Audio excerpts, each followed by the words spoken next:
So one of the things that I've been wondering most about is how do I go about effectively scanning my negatives? And not just effectively in the sense that they are good scans, but in the sense that they are cost-effective scans. Because as I looked into the prices of the labs around here, scanning the negatives can be pretty pricey because they charge you by frame, and I didn't really want to go that route. But fortunately for Christmas, my wife gave me this scanner. It's called the Kodak Slide and Scan. And while it may not be like the high-end scanners that you would find in a professional lab, it is going to more than do the job for what I'm trying to do. Now, just to be clear about what I mean by that, the higher-end scanners are going to give me a higher resolution scan, and if I was going to do a large print of one of these photos, then I would need to get that kind of scan, and I would pay for the scanning for just the frames that I need it for. But for this project, I'm just going to be printing small, maybe like 3.5 inch prints to use in a stereoscope. So I don't need high resolution scans, and this scanner is capable of doing what this project requires. And it's more than capable of scanning my negatives at a high enough resolution to post them online or anything like that. That's not even a question. So let me walk you real quickly through how it works, and then we're going to go through the process of preparing those negatives for printing. So the first thing is, let's turn it on, obviously. And you can see that it'll take a second to boot up. The slide scan here is made by Kodak, and what they have here is essentially just a little tray for your negatives to go in that slides into the side of the scanner. And then they have a little screen that's going to show you what the scan will look like before you scan it. And we're going to navigate using these buttons, but first we need some negatives to put in there. So let me set this aside. Here's my archival quality acid-free binder. And I have my little white gloves in it and everything. You're going to want some nice cotton gloves. They're really cheap at the local photography store near where I live. I paid about $2 for this pair of gloves. And here's these nice acid-free negative sleeves, and what I'm going to do is just slip one of those strips of negatives out of the sleeve and grab it. And the reason you want to use these gloves in handling the negatives is because negatives will inherently have a limited shelf life, and you can prolong that shelf life by handling them carefully, by not getting oils from your skin on them, and that will also help you avoid fingerprints or other smudges that might negatively affect the quality of your work. So it'll make your negatives last longer and give you better results. Anyway, I'm going to slide these negatives into the tray. Now the tray is already loaded, and that's the way it should be. I'm going to slide those negatives in. Now I need to choose the right mode for my scanner. Right, you see I've got an option to choose film type, so I'm going to press OK, and I've already got it set to black and white negative, but I can use these two buttons to choose 50mm slide or color negative. And the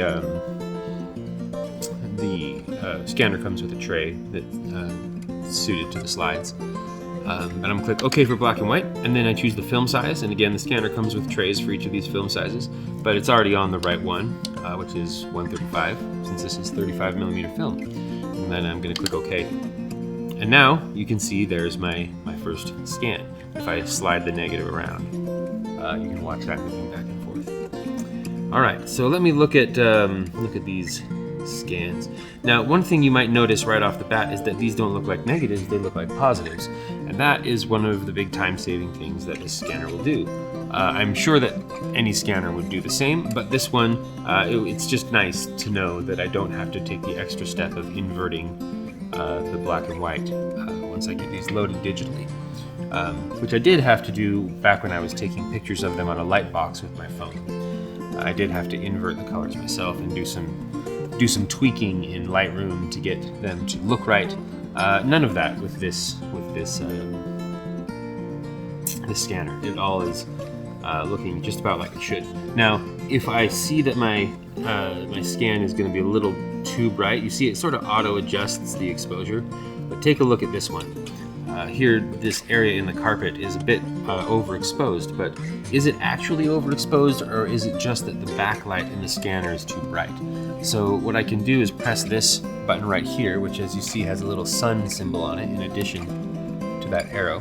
When I'm in this scanning mode, I press that brings up my brightness options, and then it goes back to arrow mode, and I can use that to drop the intensity of my backlight. And as you can see, I actually do have all that detail in the carpet there. It just wasn't showing up because my backlight was so bright. I found that for my scans, I generally have to drop the intensity of the backlight somewhere between about 2 and 3 little ticks to get to an ideal exposure. And of course I want to look at everything, and you know, if my scan is good, if it looks good, that's great. I can bump the exposure as well if I'd rather see a little more detail in her shirt right there. But I'll try to find a happy medium, something along these lines, where maybe I get a little bit of detail in both. I try to preserve as much detail as I can. Now, if I really wanted to go and make sure I had the best possible detail, I could do multiple scans, because this is just going to save a JPEG of the scan. But I could do multiple scans and then combine them HDR style in order to find the best possible combination to get the most detail out of my scans. But in this case, I'm just going to go with this scan. All right, then I'm going to hit OK to set the exposure. And now, since I'm ready to scan, I hit OK again, or the camera button there. And there we go. It scanned this picture. Now, this is connected to my computer in order to power it through the USB-C port on the back.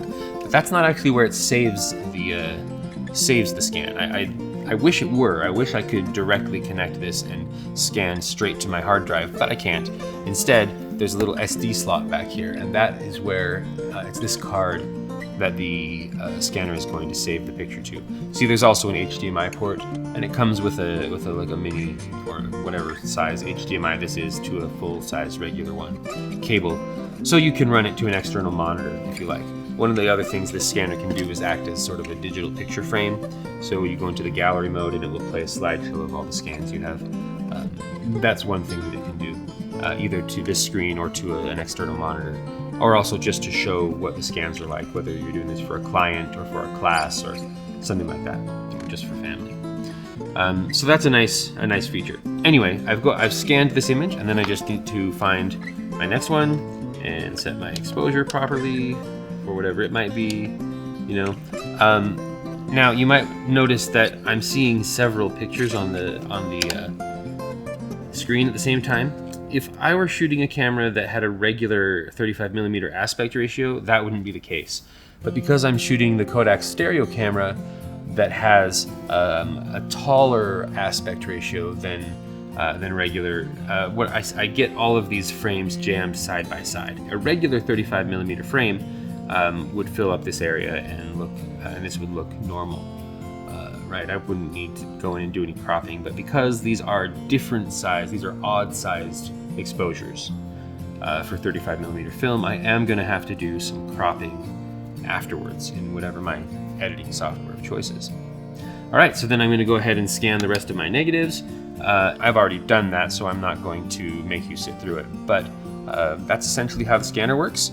Let me put this this negative strip back in my binder, and then we will jump over to the computer and see how things go.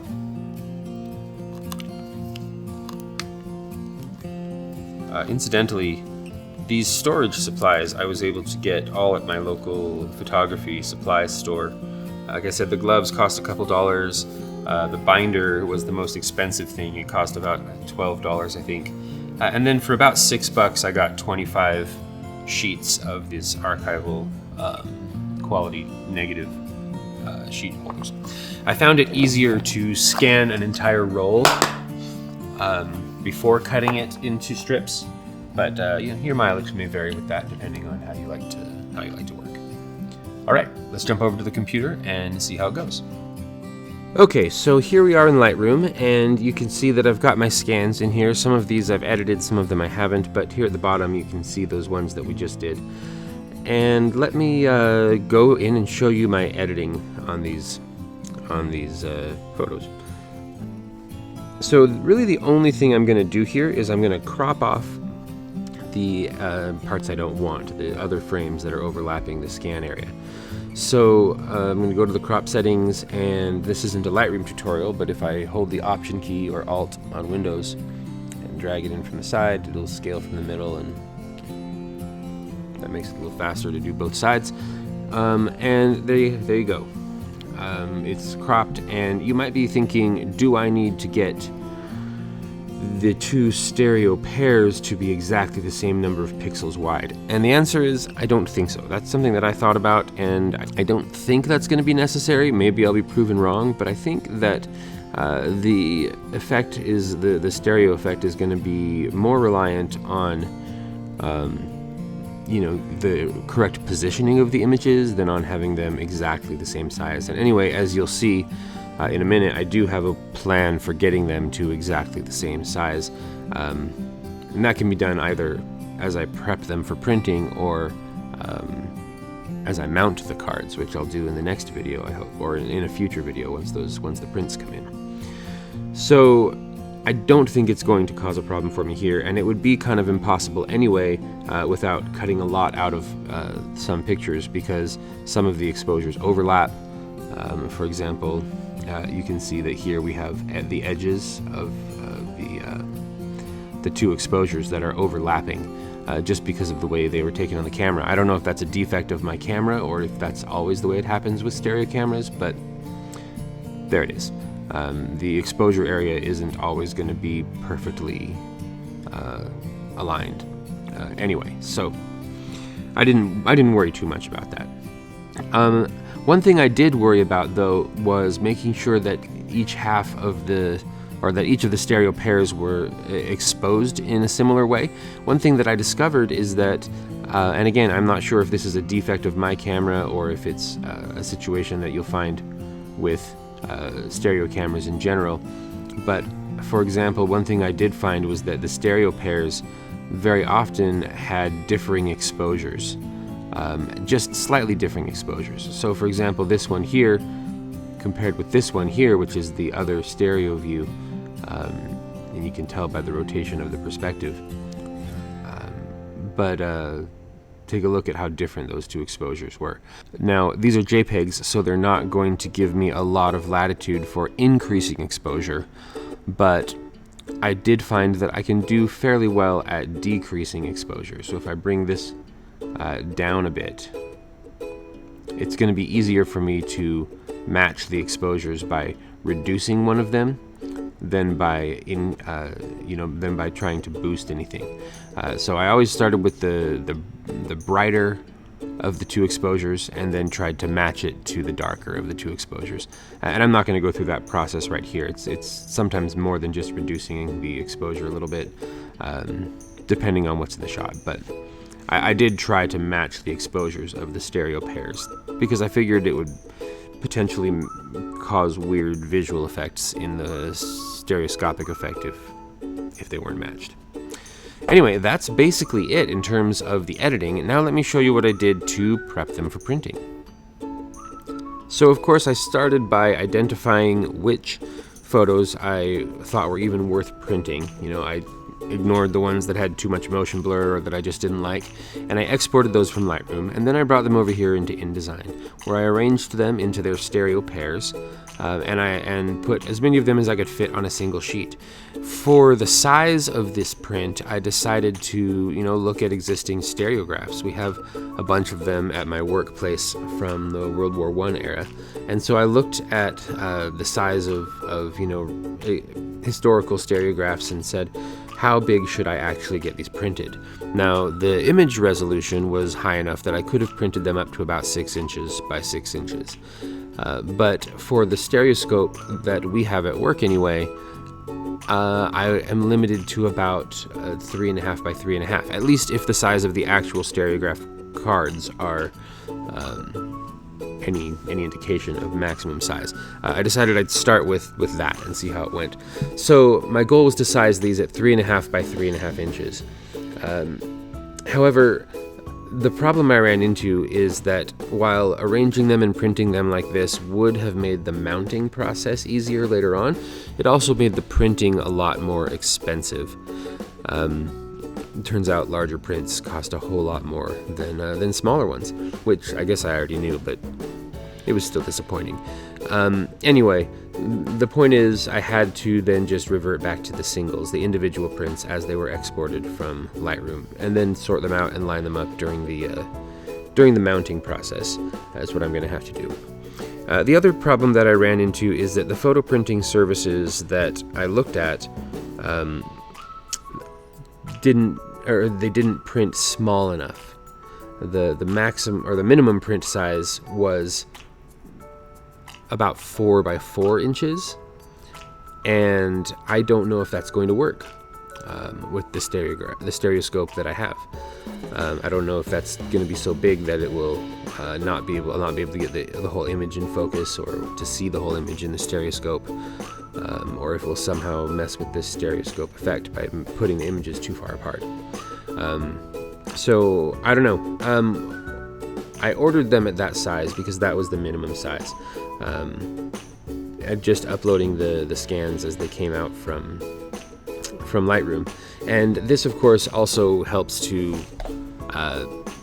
fix any imperfections in the pixel dimensions or in the aspect ratio of each side of the stereographic pair. Any inconsistencies there are going to be equalized by this, because those photo printing services generally, they don't like to let you have white space in your photo, or they don't like to build it into the photo. They would rather crop the photo to fit in their template than allow you to have white space around the edges by scaling the photo down to fit perfectly within the box. That's not actually my preference. I would much rather a photo printing service give me the white space and see the whole photo than crop my photos for me. But whatever, this is going to be an interesting experiment, because it'll help me to better understand which factors it'll help me understand which factors really matter in creating the stereoscopic effect. Anyway, this is the first run. We'll see how it goes. If I do end up needing to get them printed smaller, I have a backup plan, and it's here. In this document, I created single 4 by 4 inch pages, and then just put one stereoscopic pair on each page, and I still have them lined up in the right order. You know, the left exposure on the left and the right exposure on the right. But now I have this built-in border, and then I exported these pages as JPEGs, and so now I have JPEGs with that white border built in, and so the photo sharing service or the photo printing service will see that as part of the image, and it won't mind having that white border, and then I can just trim them physically when I get them and mount them differently. So if I need to do it this way, I'll have them reprinted this way, but I'm hoping that I won't have to. Anyway, so that's about it, I think, for scanning and for editing and preparing for print. And we'll see how they go. Today is Wednesday. I ordered these prints a while ago. They're supposed to be here by Friday. And I'm really looking forward to seeing what they look like. Hopefully that day will be a really good day when I'll get to, for the first time, hold some actual prints of my stereographs in my hands, and I'll do another video where I get them mounted on the cardstock and try them out in the stereoscope. Hopefully that's going to be a really exciting thing. I know I'm really excited for it. All right, thanks for watching.